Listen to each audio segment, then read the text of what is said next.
What's good, everybody? It's your boy, O'Shea Duke Jackson, back at it again with another episode of The Celebrity Jump. Brother Roland Martin has been a force for the Democratic Party for many decades. He's been contributing on almost every liberal news platform, CNN most notably. But the thing I like about Roland Martin and also TV One is that he went out and did his own thing. He believes in the idea of black ownership. He wants to create what he wants to see. And as a brother who disagrees politically with Roland Martin, I love what he does because some of the things I can agree with. I love the fact he calls out the bigotry and the hypocrisies of racism amongst conservatives. That's great. The problem is that Roland Martin is not as important in the Democratic Party as he thought he was, because he made this horrible, terrible mistake. Kamala, as much as I support Kamala being the next president of the United States, that 47% might go up. Because Trump can't mobilize his base anymore. There's no question. If there's a black person... Stop. He's not stepping aside. So it's a wasted conversation. No, but let me just finish, Roland. No, it's a wasted conversation. He's not stepping aside. But Roland, wait a minute. I'm just telling you what I'm responding to the people who are saying that. No, what I'm saying to the people who are saying that, let me be perfectly clear to the camera. He ain't stepping aside. We elevate Kamala. Then we find this out. Wow, here we are. President Joe Biden just dropped out of the race. This is historic. Nothing like this has ever happened. He's done a great job as president. I know people are upset. I know some people are really happy about it, but guess what? This isn't the end. It's not the end. I think he's going to be a hero in the end. I know it's upsetting to some. Some people are really happy about it, but there's a lot of time between now and November, so I don't think it's over for Democrats. I think this is just the beginning. We're off to the races. And then we all know about Obama. Obama was very adamant that Joe Biden should drop out of the race. I'm pretty sure he had his own idea who the vice president should be. But this is what Obama said as a statement. "We will be navigating uncharted waters in the days ahead, but I have extraordinary confidence that the leaders of our party will be able to create a process from which an outstanding nominee emerges," okay, which must not be Kamala Harris. "I believe that Joe Biden's vision of a generous, prosperous, and united America that provides opportunity for everyone will be on full display at the Democratic National Convention in August. And I expect that every single one of us are prepared to carry that message of hope and progress forward into November and beyond.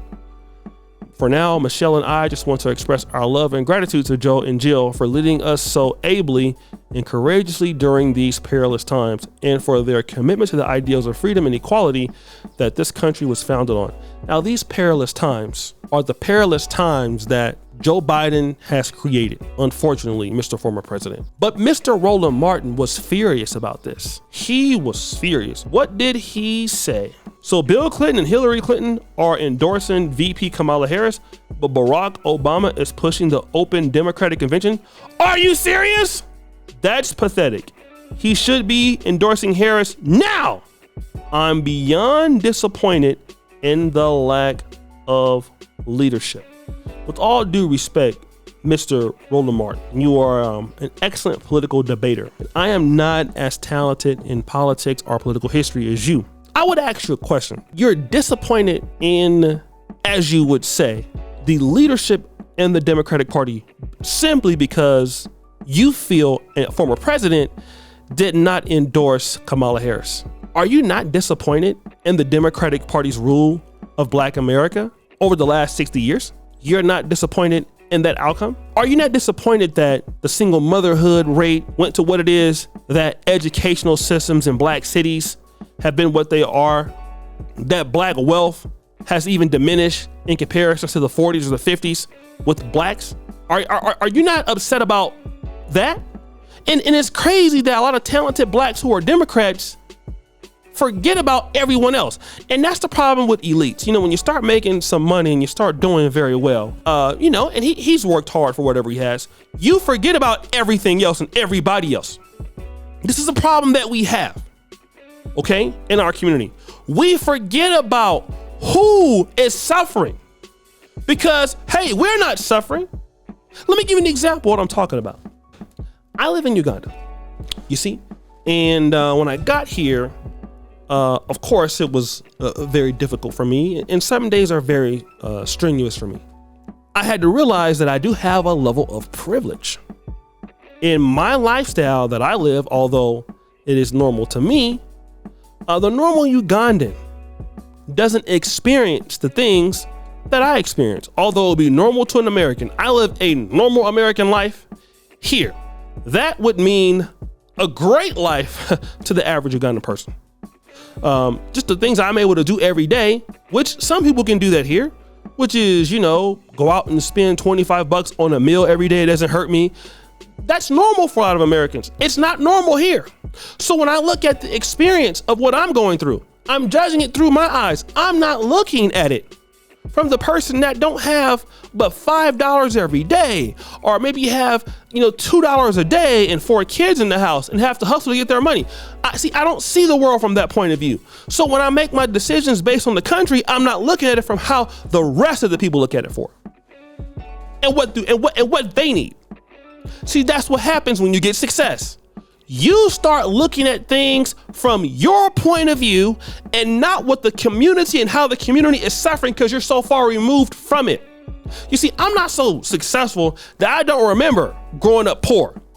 I just, was able to get some money in the last few years.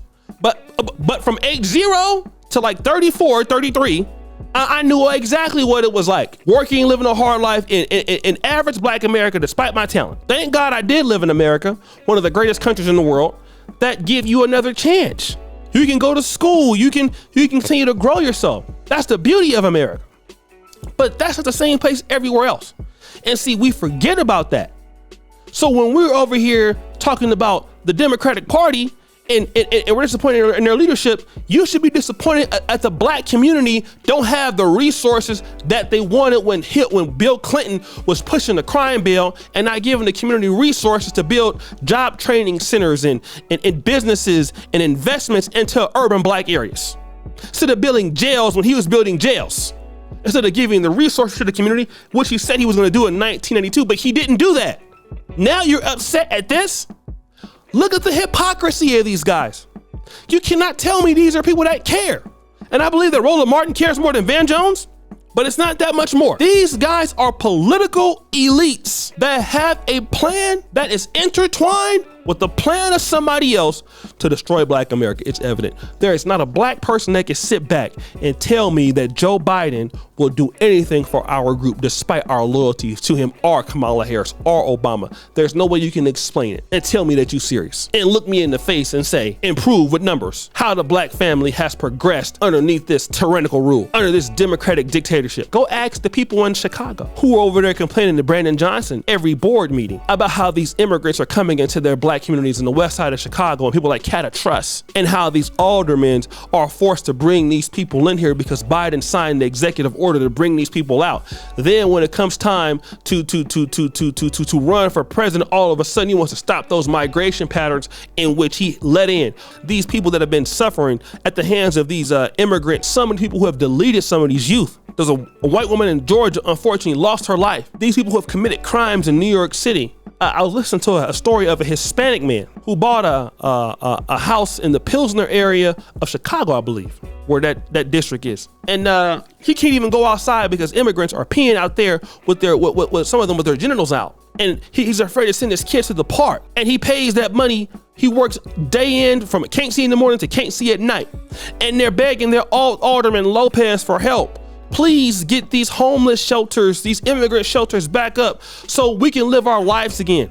And you're gonna tell me that you expect that a man like this cares about you? You are sick, in my honest opinion. Something is terribly wrong with you. It is disgusting. I do not get it for the life of me and cannot understand it. And it makes no goddamn sense. So guys, what do you think? It's your boy, Shitty Jackson, back at it again with another episode of The Celebrity Junk. I appreciate you for all you do. Subscribe to the bell. We're out.